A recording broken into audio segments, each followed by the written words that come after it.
জি sir, ভালো আছি sir. আপনি কেমন আছেন? আমিও ভালো আছি। তো আমাদের আজকে যে মূল আলোচনার বিষয় 2 নম্বর অঙ্কটা আমরা করবো আজকে। আরেকটা অঙ্ক দিব। পরপর কয়েকটা অঙ্ক করলে তোমাদের এটা ক্লিয়ার হয়ে যাবে। আজকে নতুন নতুন বিষয় কিছু আসবে এখানে। গত ক্লাসটা ফলো করেছো?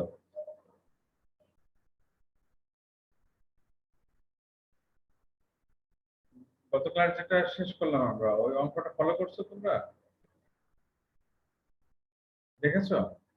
পরে আবার জি স্যার। তাহলে আমি শেয়ার করে দিই আজকে।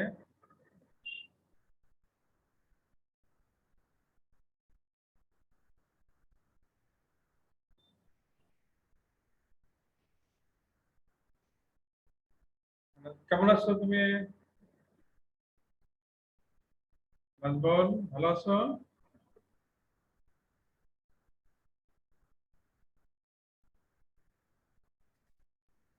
জি স্যার, আপনি কেমন আছেন? আমি ভালো আছি। আজকে আমরা 2 নম্বর অঙ্কটা করব। গত অঙ্কটা ধারণা কি মোটামুটি ধারণা হয়েছে, তাই তো? আজকে আমরা আবার দেখি 2 নম্বর অঙ্কটা। তোমরা খাতা কলম নাও। এই অঙ্কটা সলিউশন করে রাখার সময় আমি পাই নাই। তো প্রথম থেকে দেখো। তোমরা খাতা কলম রাখো আর হচ্ছে এর মাঝে আই বিবরণীর ঘরটা কেটে ফেলো। আমি বলে বলে দেবো, আমিও লিখবো, তোমরা অঙ্কটা করবা এখানে। দেখো, কোয়েল লিমিটেডের 2020 সালের রেওয়া মিল নিম্নরূপ। রেওয়া মিল 31 ডিসেম্বর 2020। হিসাবের নাম যা যা বলা আছে এখানে। শেয়ার মূলধন 6 লক্ষ টাকা বলা আছে। এখানে প্রতি শেয়ারের দাম কত বলা নাই। তাহলে উদ্বৃত্ত পত্রে আমরা যে সরাসরি শেয়ার মূলধন লিখে 6 লক্ষ টাকা দিয়ে দেব। প্রতি শেয়ারের দাম লিখবো না। অনুমোদিত, ইস্যুকৃত, বিলিকৃত, তলবকৃত, আদায়কৃত লিখে এই টাকাটা বসাই দেবো 6 লক্ষ টাকা। যদি শেয়ারের দাম দেওয়া না থাকে তখন আরো সহজ হয়ে যায় বিষয়টা। আমাদের মূলধন 5টা। অনুমোদিত মূলধন, তারপর লিখবে ইস্যুকৃত মূলধন, তারপরে বিলিকৃত মূলধন, তলবকৃত মূলধন, আদায়কৃত মূলধন। 5টা একটা লাইনে লিখে ডাইরেক্ট 6 লক্ষ টাকা দিয়ে দেবে। প্রাপ্য হিসাব এর সঙ্গে তোমাদের পরিচয় আছে, সেই ছোটবেলা থেকেই বলবো। মানে যখন কমার্সে তোমরা এসেছো তখন থেকেই প্রাপ্য হিসাব নামটা শুনে আসছো। এটা আমাদের একটা চলতি সম্পদ। বীমা সালামি, এটা আমাদের অফিস সংক্রান্ত খরচ, 2500 টাকা। অন্তর্বর্তীকালীন লভ্যাংশ, যেটা গত ক্লাসে তোমাদের বলা হলো, কোম্পানি বছরের মাঝামাঝি সময়ে শেয়ার হোল্ডারদের জন্য কিছু লাভের টাকা বিতরণ করতে চায়। সেই সময় মধ্যবর্তীকালীন মানে 6 মাসের একটা হিসাব করে যে নিট লাভ আসে, সেই নিট লাভের উপর একটা লাভের টাকা শেয়ার মালিকদের মধ্যে বিতরণ করে। এতে কোম্পানির শেয়ার মালিক যারা, তারা উজ্জীবিত হয় এবং আরো শেয়ার কেনার জন্য অন্যান্য জনসাধারণ আগ্রহ প্রকাশ করে, কারণ লাভের টাকা পায়। সেই কারণে অন্যরা শেয়ার কেনার জন্য আগ্রহ প্রকাশ করে। সংরক্ষিত আয়, এটা গত ক্লাসও ছিল আমাদের। এখানে আছে 1,04,500 টাকা। এই সংরক্ষিত আয় আমরা সংরক্ষিত আয় বিবরণী করার সময় উদ্বৃত্ত নামে নিয়েছিলাম। 10% বিনিয়োগ 1/4/2020। কয় মাসের সুদ হবে এখানে?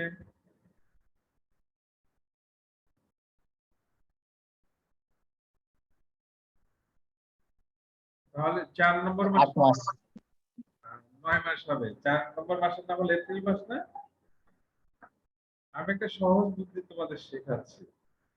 আমাদের টোটাল মাস তো 12, তাই না? তুমি জি স্যার। এখানে যখন প্রথম তারিখটা 1 হবে আর মাঝখানে যে সংখ্যা থাকবে সেটা সহ 12 পর্যন্ত গুণবা। তাহলে সূত্রটা প্রয়োগ করো। প্রথম সংখ্যাটা 1 আছে, মানে দিন আছে 1, তাহলে 4 সহ 12 পর্যন্ত গুণ, স্যার 9 মাস। 9 মাস হয়ে যায় না? জি স্যার। আর যদি মাসের শেষ সংখ্যা থাকে, ধরো এখানে 30 যদি থাকতো, তাহলে আমরা 5 এর থেকে গুনতাম, 4 আর গুনতাম না, আর এটা বাদ দিয়ে দিতাম, কারণ এই মাসের সুদ হবে না। তখন 5 থেকে গুনো 12 পর্যন্ত, 8 মাস হয়ে যাবে, তাই না? তাহলে যেটা বিষয়, মাসের প্রথম তারিখ থাকলে মাঝখানে যে সংখ্যা থাকবে সেটা সহ 12 পর্যন্ত গুনবা, আর যদি শেষ তারিখ থাকে তাহলে মাঝখানের ওটা বাদ দিয়ে পরের সংখ্যা, মানে তার সঙ্গে 1 যোগ করে পরের সংখ্যা থেকে 12 পর্যন্ত গুনবা। তারপরে আসো 12% ঋণটা তোমাদের প্রথম পত্রে করানো হয়েছে, এখানে নিয়ে আসলো এখন 1/1/2020 1 লক্ষ টাকা। এটার উপর কত মাসের সুদ হবে?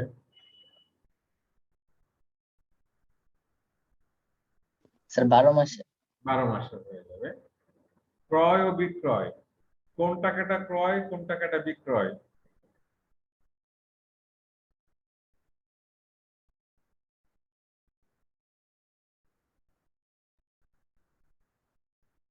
খুব সিম্পল জিনিস, ক্রয় কি ডেবিট থাকে না ক্রেডিট থাকে? Sir debit. ডেবিট টাকাটা হচ্ছে ক্রয়, আর ক্রেডিট টাকাটা বিক্রয়। এখানে যদি উল্টাইয়া লেখা থাকতো বিক্রয় ও ক্রয়, তারপরে একই ঘটনা ঘটবে, কারণ ক্রয় ডেবিট, বিক্রয় ক্রেডিট। ক্রয় ফেরত ও বিক্রয় ফেরত, কোনটা কোন ফেরত? ডেবিটে আছে 1500, ক্রেডিটে আছে 500 টাকা। স্যার ক্রয় ফেরত ক্রেডিট আর বিক্রয় ফেরত ডেবিট। তাহলে বিপরীতে থাকে, বিক্রয় ক্রেডিটে থাকে তার ফেরতটা ডেবিট, ক্রয় ডেবিটে থাকে তার ফেরতটা ক্রেডিট। আন্ত পরিবহন, এটাকে ক্রয় পরিবহন বলা হয়। আন্ত মানে ভিতরে, যখন পণ্য ট্রাকে করে নিয়ে আসা হয় গোডাউনে, তখন এটাকে বলা আন্ত পরিবহন বলে, ক্রয় পরিবহন বলে। আধুনিক নাম হচ্ছে, এটা হলো তোমার ফ্রেট, মানে মাসুল। আধুনিক নাম হচ্ছে ফ্রেট বা মাসুল। মনিহারি, এটা সাপ্লাইস এর অপর নাম মনিহারি। মনিহারি হচ্ছে ব্রিটিশ সিস্টেমে এটাকে বলা হয়, ব্রিটিশ ইংলিশে স্টেশনারি, স্টেশনারির বাংলা মনিহারি। আর আমেরিকান সিস্টেমে এই মনিহারের নামটা চেঞ্জ করে এটাকে বলা হয় সাপ্লাইস। সাপ্লাই, হ্যাঁ, সাপ্লাইস তোমরা জানো, সাপ্লাইস আর মনিহারি একই। এটা আমরা অফিসে দেখাবো এই খরচটা। বেতন, শুল্ক, শুধু শুল্ক বলা আছে। শুল্ক 2 রকম হয়, আমদানি শুল্ক আর রপ্তানি শুল্ক। যখন বাইরের থেকে পণ্য নিয়ে আসা হয়, তখন বাংলাদেশ সরকার ওই পণ্যের উপরে শুল্ক ধার্য করে, তখন এটাকে আমদানি শুল্ক বলা হয়। আর যখন পণ্য রপ্তানি করা হয়, তখন এটাকে বলা হয় রপ্তানি শুল্ক। শুধু শুল্ক থাকলে এটাকে আমদানি শুল্ক ধরে এটা আমরা নিয়ে যাব বিক্রিত পণ্যের ব্যয়ের মধ্যে। বিজ্ঞাপন, বিক্রয় খরচ, সুনাম, এটা আমাদের স্থায়ী সম্পদ। 1994 সালের কোম্পানি আইন অনুযায়ী স্থায়ী সম্পদের সুনাম প্রথমেই বসবে। অফিস সরঞ্জাম, আসবাবপত্র, অনাদায়ী পাওনা। আগে তো অনাদায়ী পাওনা ছিল না, এখন অনাদায়ী পাওনা আসলো। তারপর অনাদায়ী পাওনা সঞ্চিতি 2000 টাকা, নগদ তহবিল 15,000, ব্যাংক জমা 1,80,000, আয়কর 5,000। গত অঙ্ক আয়কর ছিল। সমন্বয় সমূহ, 1 নম্বর সমাপনী মজুত পণ্য 20,000 টাকা, মোট অনাদায়ী পাওনার পরিমাণ 6,500 টাকা, এবং 10% অনাদায়ী পাওনা সঞ্চিতির ব্যবস্থা করতে হবে। এটা একটা নতুন তোমাদের সিস্টেম আসলো। মোট অনাদায়ী পাওনা 6,500 টাকা। এর অর্থ হচ্ছে রেয়া মিলে যে অনাদায়ী পাওনা আছে সেটা সহ 6,500। তাহলে নতুন অনাদায়ী পাওনা কত? তাহলে আমাদের ওখানে যেতে হবে। অনাদায়ী পাওনা কত লেখা আছে দেখো। এই যে অনাদায়ী পাওনা আছে 3000, তাহলে এখন হবে 6500 মোট। তাহলে 6500 যদি মোট হয় তাহলে 3000 আগে থেকেই আছে। 3000 বাদ দিলে এখানে নতুন করে আসছে 3500 টাকা। আগের অঙ্কে বলা ছিল যে বিবিধ দেনাদারের বা প্রাপ্য হিসাবে 2000 টাকা অবলোকন করতে হবে, সরাসরি বললো। আর এখন বললো মোট অনাদায়ী পাওনা 6500 টাকা। যখনই মোট অনাদায়ী পাওনার পরিমাণ বলবে তখন রেয়ামিলেটটা বাদ দিয়ে যেটা আসবে সেটা হবে নতুন অনাদায়ী পাওনা, মানে ওটা হলো অলিখিত অনাদায়ী পাওনা। ওই 3500 টাকা বাদ দিয়ে আমরা 10% সঞ্চিতি নির্ণয় করব। নিচে যে অনাদায়ী পাওনা থাকে সেটা বাদ দিয়ে সঞ্চিতি নির্ণয় করতে হয়। কিন্তু এখন কত আমরা বাদ দেবো? 6500 না, মোট অনাদায়ী পাওনা 6500। যদি এখানে শুধু বলতো অনাদায়ী পাওনা 6500, 6500 বাদ দিতাম। যখনই মোট বলবে তখন নতুনটা বের করার জন্য রেয়ামিলের 3000 টাকা বাদ দিলে এখানে আসবে 3500। কারণ ওই 3000 এর সঙ্গে এই 3500 যোগ করলে তো 6500 হয়ে যাবে। এই কারণে অব্যবহৃত মনিহারি 500 টাকা। তাহলে এই অব্যবহৃত মনিহারিটা যাবে হচ্ছে উদ্বৃত্ত পত্রে চলতি সম্পদ হিসাবে। আর মনিহারি খরচ বাবদ আমরা দেখাবো 7500 থেকে 500 বাদ দিয়ে 7000 টাকা। শেয়ার হোল্ডারদের জন্য 5% লভ্যাংশ ঘোষণা করা হয়েছে। এটা তো তোমরা জানো, গত ক্লাসে আমরা যেভাবে দেখালাম। শেয়ার মূলধন আমাদের এখানে আছে 6 লক্ষ টাকা, এর 5% 30,000 আছে। এটা আমরা দিব সংরক্ষিত আয় বিবরণীতে, আবার চলতি দায় হিসাবে দেখাবো। আয়কর সঞ্চিতি বাবদ 10,000 টাকা রাখতে হবে, এটা নতুন আসলো। আমরা আয় বিবরণী করার সময় এই আয়কর সঞ্চিতি ওখান থেকে বাদ দিব। যখন নিট লাভটা চলে আসবে, নিট আয়, তখন ওটাকে লিখবো কর পূর্ববর্তী নিট আয়। এরপরে বাদ দিব আয়কর সঞ্চিতি 10,000 টাকা, তখন বলবো কর পরবর্তী নিট আয়। এটা আমি কোন জায়গায় দেখাবো? আমি একটু আগের অঙ্কটা দেখাই, তাহলে তোমাদের ক্লিয়ার হয়ে যাবে বিষয়টা। এই যে এখানে আমাদের যে নিট আয়টা আসলো, এই ধরনের একটা টাকা আসবে। এখন এটাকে আমরা বলবো, যেহেতু আয়কর সঞ্চিতি আছে, এখানে বলা হবে কর পূর্ববর্তী নিট আয়। শুধু নিট আয় লেখা যাবে না, কর পূর্ববর্তী নিট আয়, তারপর বাদ আয়কর সঞ্চিতি 10,000, কর পরবর্তী নিট আয়। চলো আমরা অঙ্কটা শুরু করি। এখানে তোমরা কি বাইরের শব্দ শুনতে পাচ্ছ?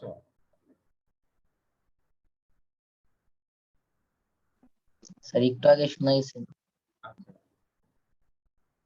ডিস্টার্ব হলে বলো, তাহলে আমি এখানে ক্লাসটা বন্ধ করে দেব। তা আমরা শুরু করি। আমি ঘরটা কেটে, তোমরা কি ঘর কেটেছ? না স্যার। ঘরটা কেটে নাও। আগে এটা আমি লিখে রাখছি, এর নাম হবে কোয়েল লিমিটেড। কোয়েল লিমিটেড, এটা আমি আই বিবরণীটা করে তোমাদের হাতে ছেড়ে দেবো, তোমরা বাসায় এটা প্র্যাকটিস করবা।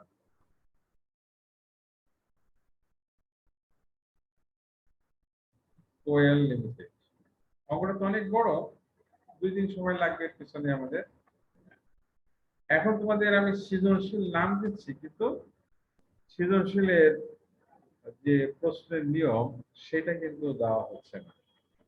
কারণ হচ্ছে তোমাদের কমপ্লিট শেখাচ্ছি যে আয় বিবরণীটা কেমন হবে, সংরক্ষিত আয় বিবরণী কেমন হবে, উদ্বৃত্ত পত্র কমপ্লিট কেমন হবে, এটা শিখে নিতে হবে আগে।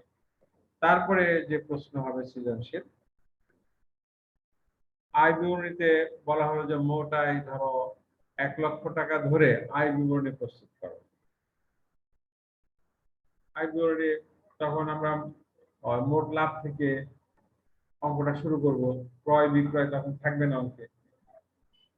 তারপরে বললো নিট আয় বলে দেবে এত টাকা ধরে সংরক্ষিত আয় বিবরণী প্রস্তুত করো।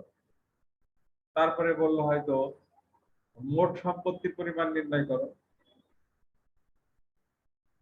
আধা আধা বলে দিল, কিন্তু এখন আমরা যদি বলে মোট দায়ের পরিমাণ, এখন তুমি যদি কমপ্লিট না শেখো তখন তো দায় বের করতে পারবে না। সেই জন্য এই ধরনের অঙ্ক আগে করাবো তোমাদের, শেখাই নিয়ে তারপরে মূল সৃজনশীলে যাবো। তাহলে প্রথমে আমরা কি লিখবো? পণ্য বিক্রয়, তাই না? তোমাদের ঘর কাটা হচ্ছে? জি স্যার। তোমাদের লেখাটা দ্রুত হবে, আমিও লিখবো তো, ল্যাপটপে লিখবো, সমস্যা নাই। বিক্রয়টা আমরা দেখে নিই কত আছে, এবং বিক্রয়ের সঙ্গে কি কি সমন্বয় আছে। বিক্রয় আছে 1,87,500, তার থেকে বিক্রয় ফেরত 1,500 টাকা বাদ দিতে হবে, আর সমন্বয় কিছু নাই।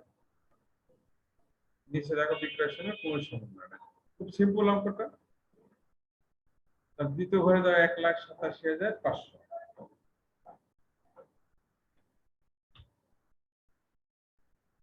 বাদ ফেরত হবে 1,500 টাকা, আমি দিয়ে দিলাম আগে। এখানে লিখে তো বাদ ফেরত, কি ফেরত? বিক্রয় ফেরত বলা আছে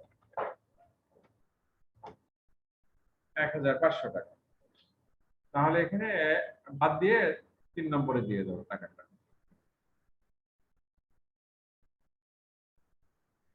তাহলে আমাদের নিট বিক্রয় আসছে 1,86,000 টাকা।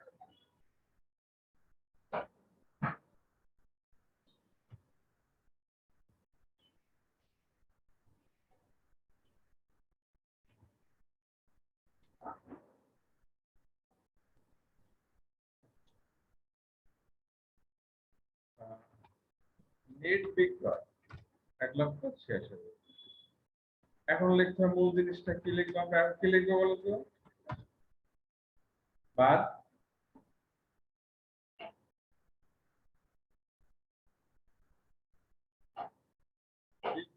কি ব্যয়, এটা নামটা কি হবে? বিক্রয় থেকে কি বাদ দেওয়া হয়?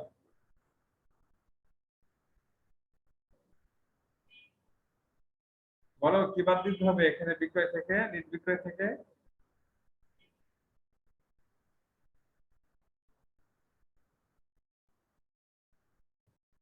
কি ব্যয়? বিক্রিত পণ্যের ব্যয়।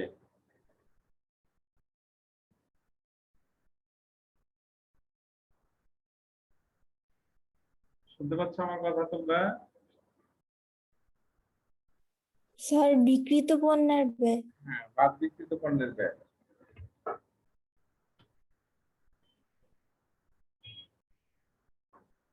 বিক্রিত পণ্যের ব্যয়, এটা একদম মুখস্থ বিষয় তোমাদের। বিক্রিত পণ্যের ব্যয় প্রথমে আমরা কি লিখবো? কোন মজুত পণ্যটা লিখবো? স্যার প্রারম্ভিক মজুত পণ্য। প্রারম্ভিক মজুত পণ্যটা দেখি কোথায় আছে।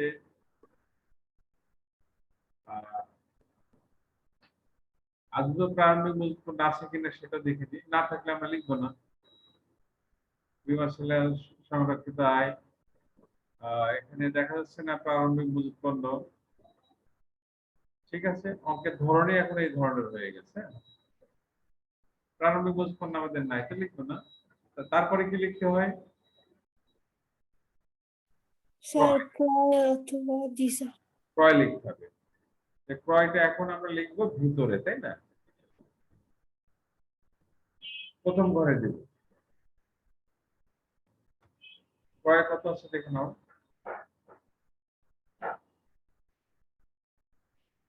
ক্রয় হচ্ছে 77,500, বাদ ফেরত 500 টাকা।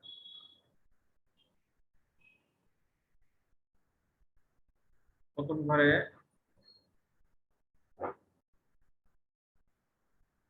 77,500, বাদ ফেরত 500 টাকা।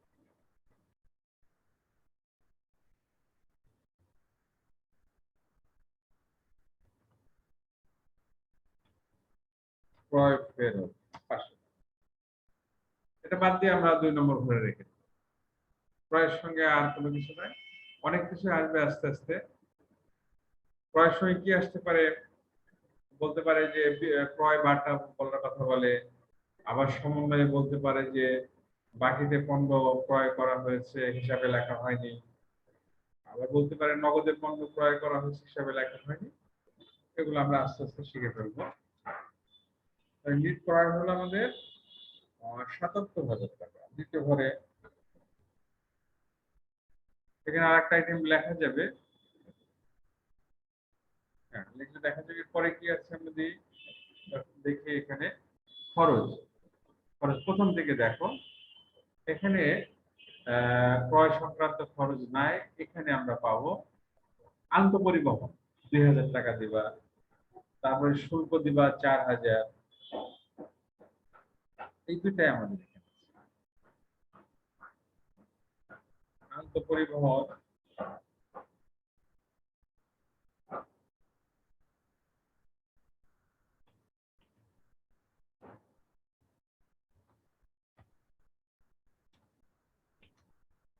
আন্তঃপরিবহন ২,০০০।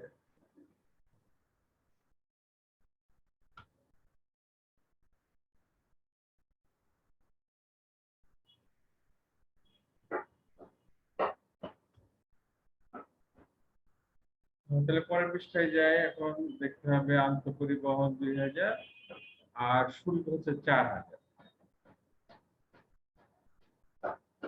পরের পেজে আমি পেজ গুণ করে রেখেছি আগে। শুল্ক ৪,০০০, এটা ২ নম্বর ঘরে যাবে।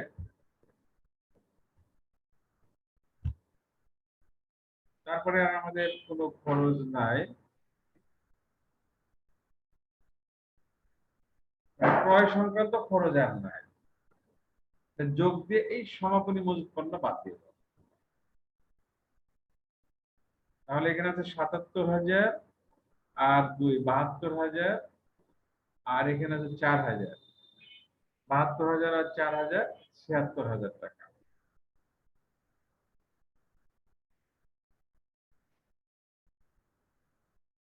নিচে নামাও। ৭৬,০০০ টাকা। এর থেকে বাদ সমাপনী মজুত পণ্য ২০,০০০।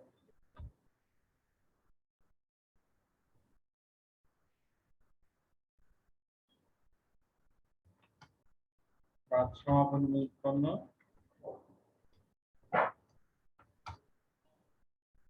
২০,০০০।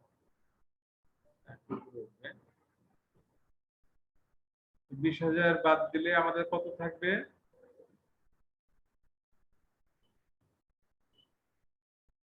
৫৬,০০০ টাকা, তাই তো? এটা হলো বিক্রিত পণ্যের ব্যয়। একটু লিখে দিই আমরা আজকে।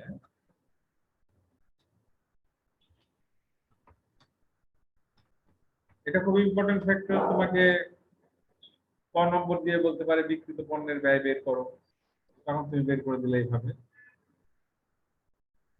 বিক্রিত পণ্যের ব্যয় বাদ দিলে আমাদের কি আসবে? কি মুনাফা আসবে? কি লাভ? ওটা কোন লাভ বলা হয়? মোট লাভ। মোট লাভ। তাহলে বিক্রিত পণ্যের ব্যয়ের মধ্যে এবার নতুনত্ব আমাদের আসলো মজুত পণ্যটা নাই।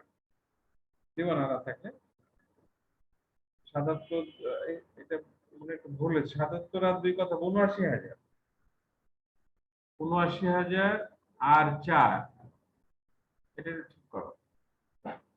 ৮৩,০০০।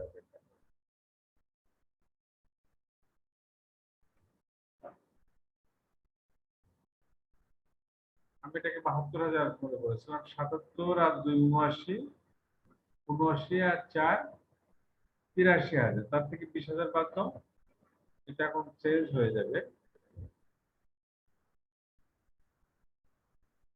৬৩,০০০।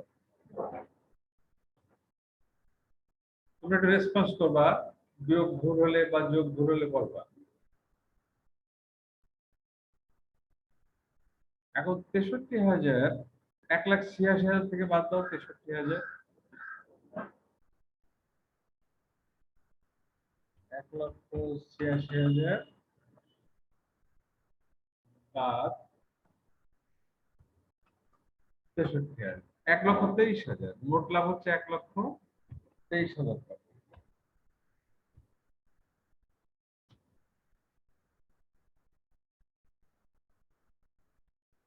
মোট লাভ।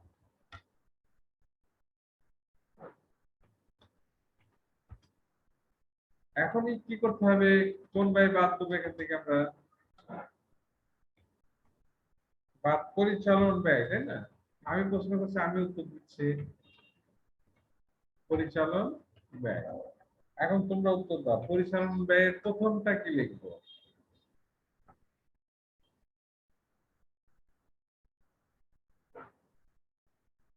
প্রথমটা কি হবে? স্যার বিজ্ঞাপন। ওটার একটা নাম আছে, পরিচালন ব্যয়ের প্রথমটা নাম আছে।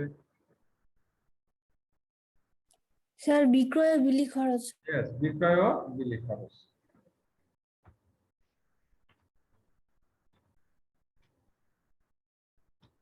বিক্রয় ও বিলি খরচ যে একটা করণ ব্যয়। বিজ্ঞাপনটা আগে দিই, তুমি বলছিলাম বিজ্ঞাপনটা খুব বড় ধরনের খরচ। বিজ্ঞাপন, তারপরে আমরা অনাদায়ী পাওনা দিব, সিরিয়ালি যাই। এখানে বিজ্ঞাপন 10,000 টাকা।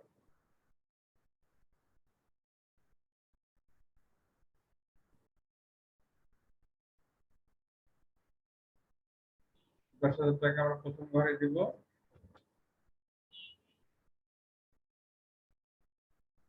$10,000 বিজ্ঞাপন 10,000।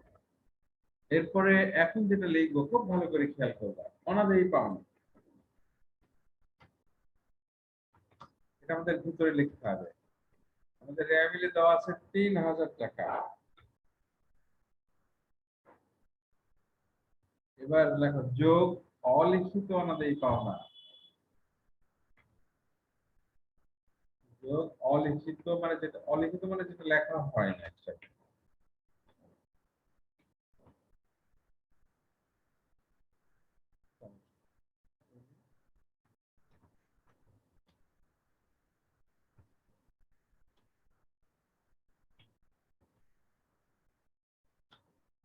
অনাদায়ী পাওনা 3,500 লিখতে হবে। কারণ আমাদের বলা হলো যে মোট অনাদায়ী পাওনা 6,500। তাহলে 3,000 এর সঙ্গে আর কত যোগ করলে 6,500 হবে?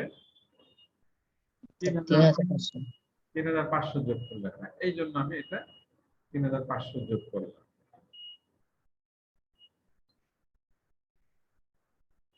এখন আমি কিছু একটা রেখা নিয়ে নিই।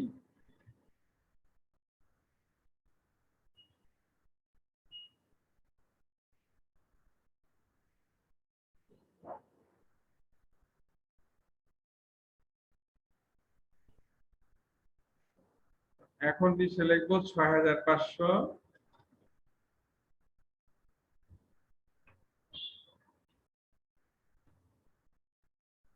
বাদ যোগ, যোগ দিতে হবে যোগ নতুন অনাদায়ী পাওনা সঞ্চিতি।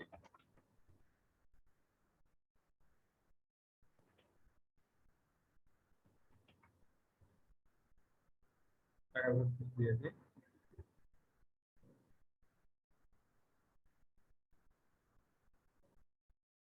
নতুনটা আমরা কিভাবে বের করব? আমাদের সমন্বয়ে যেতে হবে। সমন্বয়ে বলা হয়েছে এখানে 10% অনাদায়ী পাওনা সঞ্চিতির ব্যবস্থা করতে হবে। মোট অনাদায়ী পাওনা 6,500 টাকা। নিচে যদি অনাদায়ী পাওনা থাকে মানে সমন্বয়ে, তাহলে ওইটা প্রাপ্য হিসাব থেকে বাদ দিয়ে অনাদায়ী পাওনা সঞ্চিতি বের করতে হয়। আর অনাদায়ী পাওনা সঞ্চিতি সবসময় প্রাপ্য হিসাবের উপর হবে। এটা কেন রাখা হয় অনাদায়ী পাওনা সঞ্চিতি? বাকিতে পণ্য বিক্রি করার পর যাদের কাছ থেকে টাকা পাওয়া যাবে তাদেরকে বলা হবে প্রাপ্য হিসাব। প্রাপ্য হিসাব মানে টাকা পাওয়া যাবে, তার কিছু অংশ হয়তো পাওয়া যাবে না, পাওয়া গেল না, তখন সেটা পুরাটাই বাদ দিতে হবে। এটা বোঝা যাবে কিভাবে? এখানে যে বলা আছে মোট অনাদায়ী পাওনা 6,500, তার মধ্যে রেয়া মিলে 3,000 হিসাবভুক্ত করা হয়েছে, আর এখন আর 3,500 হিসাবভুক্ত করলে 6,500 হয়ে যাবে। রেওয়া মিলে যেটা আছে সেটা কিন্তু আর বাদ দিতে হবে না। এখন আমরা নতুন পাচ্ছি ৩৫০০। এই ৩৫০০ বাদ দিয়ে 10% সঞ্চিতি নির্ণয় করতে হবে। চলো আমরা প্রাপ্য হিসাবে যাই, ওখানে একটা নোট হিসাবে পরে দেখাই দেবো। প্রাপ্য হিসাব ৬৩৫০০, তার থেকে ৩৫০০ বাদ দিলে কত হবে? ৬০,০০০ হবে, তাই না? বাদ দিলে হবে কি ৬০,০০০। ৬০,০০০-এর 10% কত হবে? ক্যালকুলেটর কাছে আছে? স্যার ৬,০০০ হবে। ৬০০০ টাকা। এটা হচ্ছে আমাদের নতুন অনাদি পাওনার সঞ্চিতি, একটা নোট আকারে দেখাতে হবে। আমরা ৬০০০ টাকা নতুন অনাদি পাওনার সঞ্চিতির নামে এখানে যোগ দেব।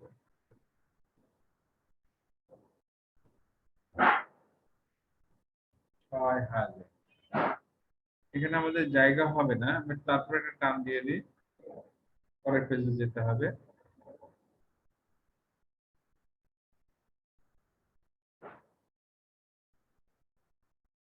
এখানে যোগ দিলে হয়তো দেখা যাবে না,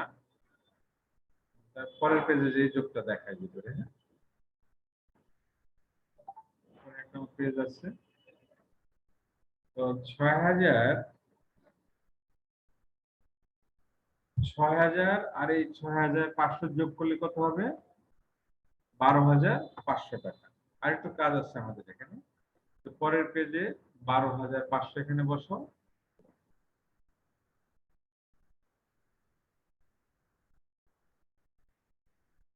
এইবার লিখতে হবে বাদ পুরাতন অনাদায়ী সঞ্চিতি।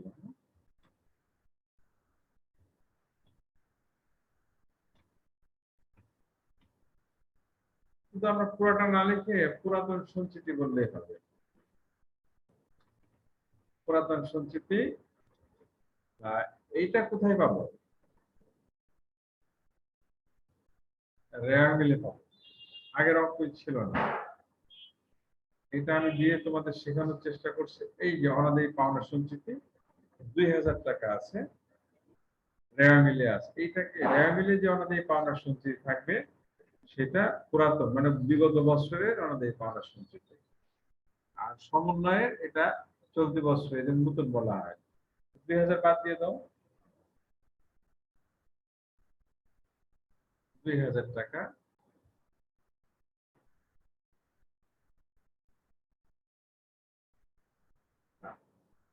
বাদ দিলে আমাদের এখানে থাকবে এখন ১০,৫০০ টাকা।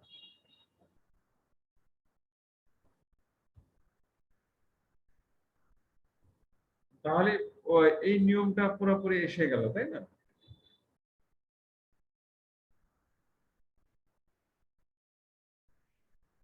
না, ঠিক আছে।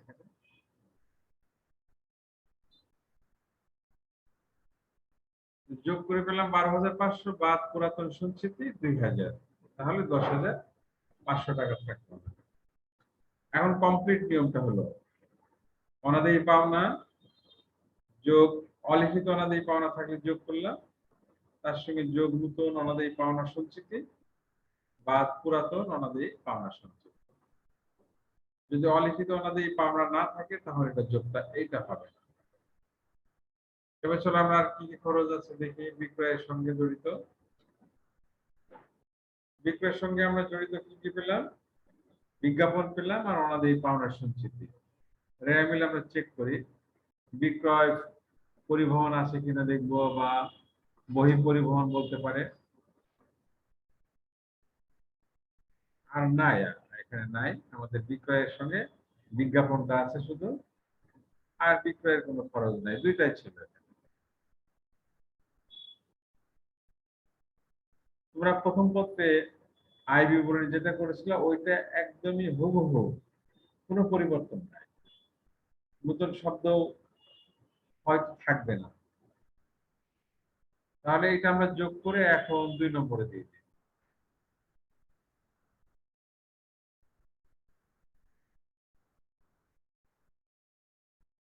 ১০,০০০ আছে তোমার বিজ্ঞাপন, ১০,০০০ আর ১০,৫০০, ২০,৫০০ টাকা আসলো মোট। বিক্রয় ও বিলি খরচ। তাহলে আমরা স্লাইড বোর্ডে দেখি এটা।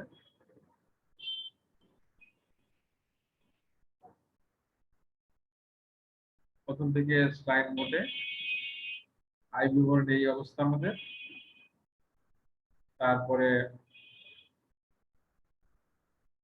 বিক্রিত পণ্যের ব্যয় বের করে মোট লাভ, তার থেকে পরিচালন ব্যয় আমরা বিজ্ঞাপন পেলাম 10,000, আর এখানে অনাদায়ী পাওনা 10,500, মোট 20,500 টাকা। এখন লিখতে হবে অফিস ও প্রশাসনিক খরচ, বা বলাই আছে আমাদের অফিস ও প্রশাসনিক খরচ হেডিং দাও।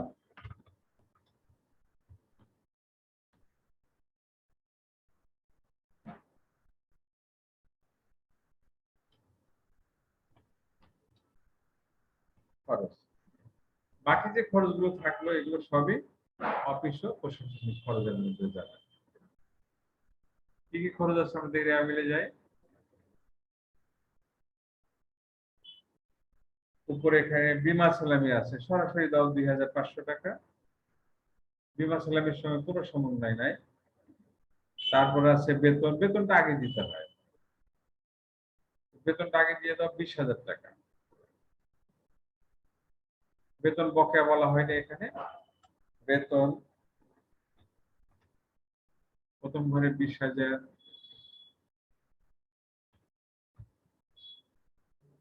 বিমা সালামি এখানে দিয়ে দিন।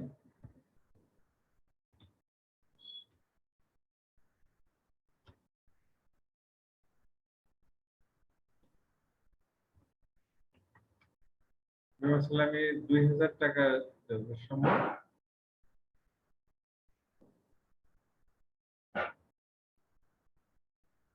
তারপরে মনিহারি দাও, মনিহারি আমরা সংক্ষেপ করে ফেলি 7,500 মাইনাস 500 টাকা, মানে অব্যবহৃতটা বাদ দিয়ে দিতে হবে। মনিহারি আসলে আমাদের 7,000 টাকা। ওই সাপ্লাইস এর মতো অব্যবহৃত মানে যেটা ব্যবহার করা হয় নাই। তাহলে মনিহারি বাবদ কত খরচ করা হয়েছে? 7,000 টাকা। তাহলে আমরা একটা রেমিলটা দেখে নিই। আমরা দেখব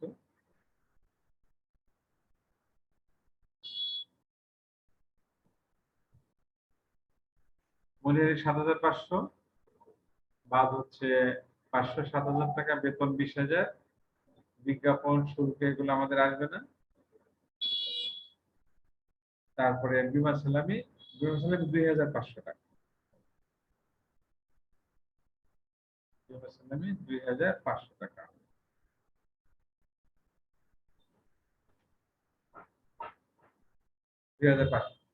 এখানে আমরা একটা দাগ দিই, আমাদের এখানে দিয়ে দেবো মোট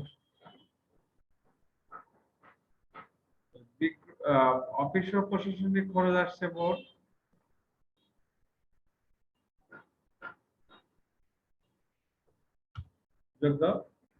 20 আর 22 আর 7 29,500 টাকা।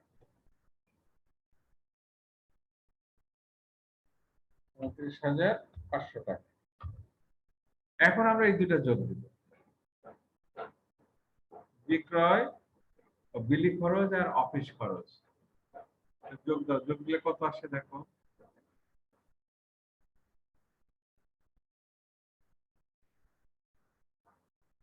যোগফল বলো।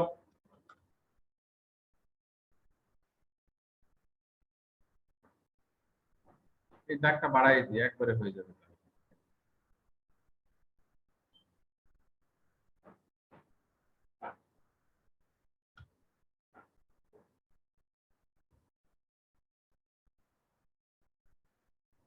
বিশ আর 29, 49,000, 50,000, তাই তো? জি স্যার, 50,000। 50,000। এই 50,000 টাকা হচ্ছে আমাদের মোট পরিচালন ব্যয়। এখন কি করব? এই মোট পরিচালন ব্যয় 1,23,000 থেকে বাদ দেব। 1,23,000 থেকে বাদ দাও। 1,23,000 মাইনাস 50,000, 73,000 টাকা আমাদের পরিচালন আয়। ৭৬,০০০ টাকা। এটার নাম দাম পরিচালন আয়।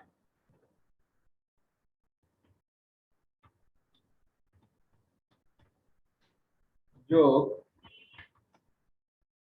অপরিচালন আয়। আয় লিখে একটা কলম ড্যাশ হবে। যে বিনিয়োগের সুদ,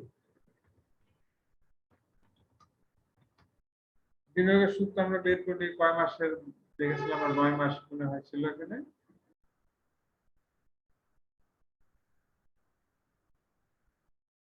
হ্যাঁ, তাহলে ৫০,০০০-এর উপরে ১০% হারে ৯ মাসের বের করো তো কত আসে? কিভাবে করবা? ৫০,০০০ ইনটু ১০%, ৫০০০ হলো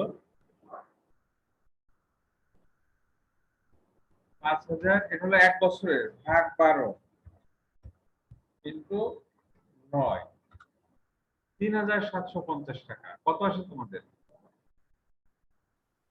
স্যার ৩,৭৫০। ৩,৭৫০ টাকা এখানে দিয়ে দাও। ৩,৭৫০ টাকা। যোগ দাও, যোগ করলে কত হবে?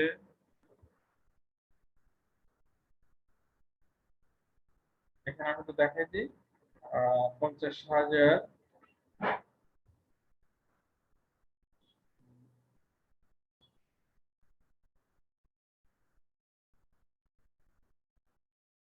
ইন্টু ১২%,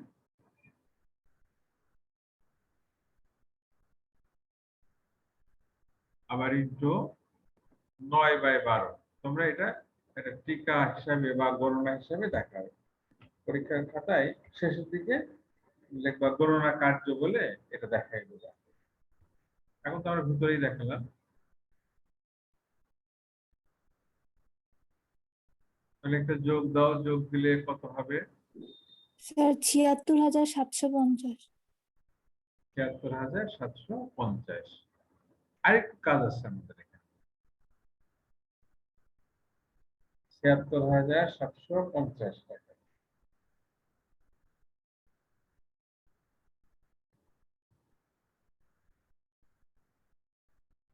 বাদ লেখো অপরিচালন খরচ।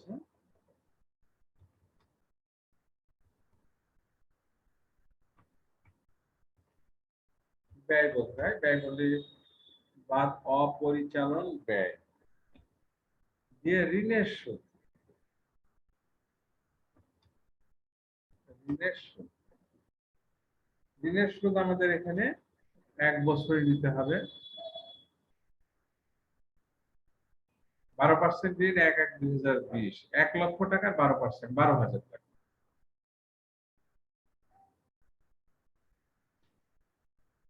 এখানে আর মানে দেখানো যাবে না, এটা হবে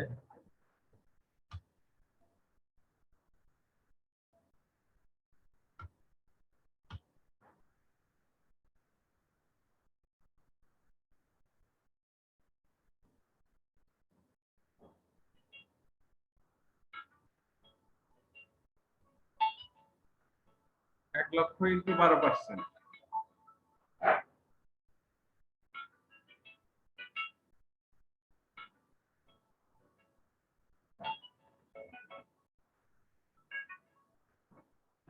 ১,০০,০০০ ইন্টু ১২%,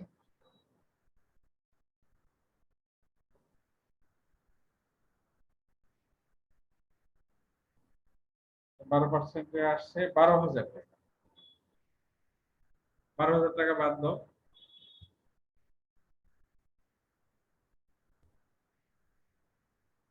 এটা আমাদের পরের পেজে যেতেই হবে। বাদ দিলে কত হবে দেখো তো? স্যার ৬৪,৭৫০। পরের পেজে যাই, এখানে আবার পেজ দিতে হয়। ৬৪,৭৫০।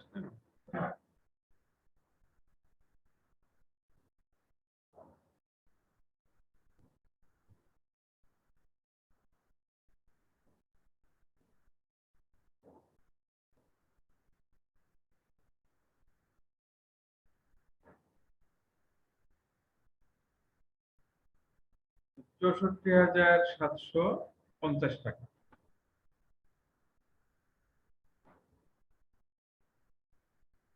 এটার নাম হবে কর পূর্ববর্তী নিট লাভ। কর পূর্ববর্তী নিট লাভ, বা নিট মুনাফা বলা যাবে, বা আয়কর সঞ্চিতি। আয়কর সঞ্চিতিটাই শুধু এখানে আসবে, আয়কর এখানে আমরা দেখাবো না। আয়কর আমরা সংরক্ষিত আয় বিবরণীতে দেখাবো 10,000 টাকা। এখন বাদ দাও, আমাদের অঙ্ক হয়ে গেছে, আয় বিবরণী পর্যন্ত কমপ্লিট হয়ে গেল। বাদ দিলে কত আসবে? 54,750 টাকা।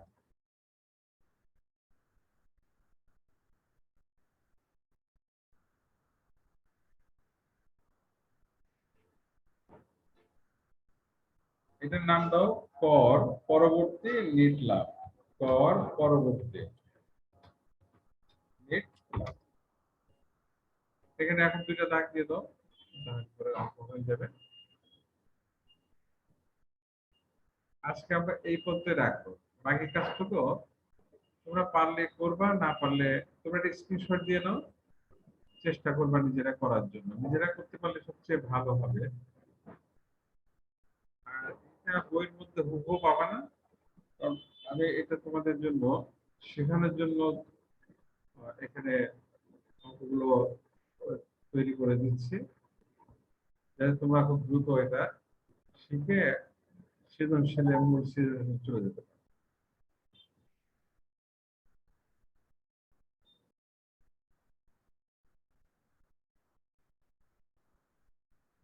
তাহলে পুরোপুরি সংরক্ষিত আয় বিবরণী যেভাবে ভর করে তোমরা করবা, বাকি কাজটাও করো। নামটা চেঞ্জ করে দেবেন পরে। আই বিবরণ পুরোটা আমি দেখাচ্ছি আবার সামনে, আমাদের একটা স্ক্রিনশট দিয়ে নিবা। রেয়ামিলটা জি স্যার। রেয়ামিলটা দাও 2 নম্বর, এখান থেকে স্ক্রিনশট দাও।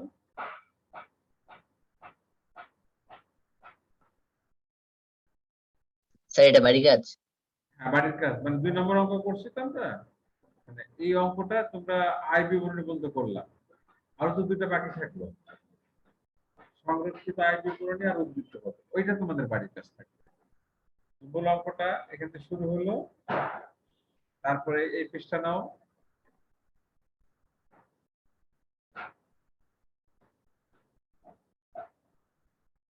নেওয়া হয়েছে এই পৃষ্ঠা, জি স্যার। তারপরে পৃষ্ঠাটা নাও,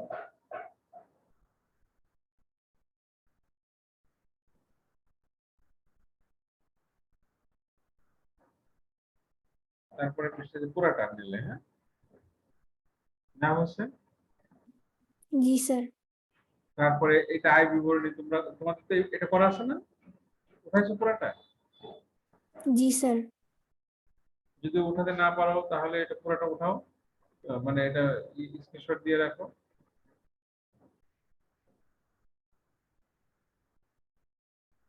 তারপরের পেজে যাও,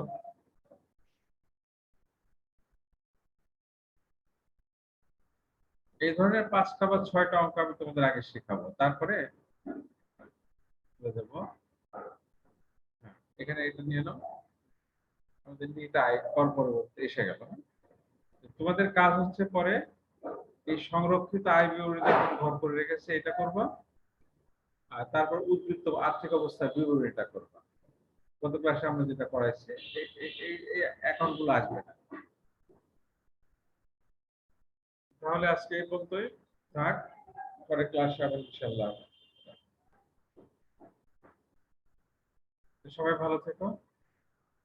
স্যার আসসালামু ওয়ালাইকুম আসসালাম ওয়া রাহমাতুল্লাহি ওয়া বারাকাতুহু।